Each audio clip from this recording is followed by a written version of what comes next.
নারায়ণগঞ্জ সোনারগাঁয়ে সারা দেশের ন্যায় ইসরায়েলি বিরোধী বিক্ষোভ মিছিল অনুষ্ঠিত হয়েছে।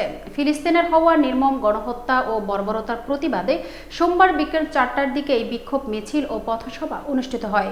Staff reporter Mohammad Nurnabi Johnny জানান, সোমবার উপজেলার সর্বস্তরের ধর্মপ্রাণ মুসলমানদের ব্যানারে এই প্রতিবাদ বিক্ষোভ কর্মসূচির আয়োজন করা হয়। মোগরাপাড়া চৌরাস্তা থেকে প্রতিবাদ বিক্ষোভ মিছিল বের হয়ে ঢাকা চট্টগ্রাম মহাসড়ক হয়ে চৌরাস্তার মসজিদের সামনে এসে সংক্ষিপ্ত বক্তব্য শেষে পথসভা শেষ হয়। এ সময় বিক্ষোভকারীরা ফিলিস্তিনে গণহত্যার প্রতিবাদে তীব্র নিন্দা জানান।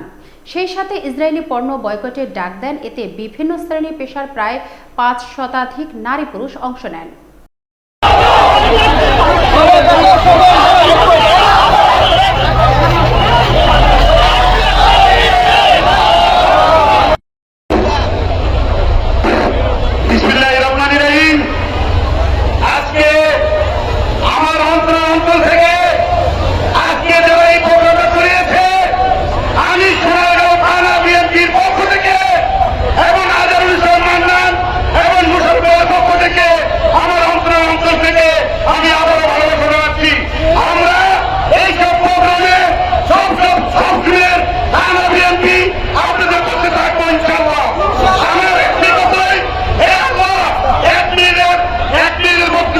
কি বলবো?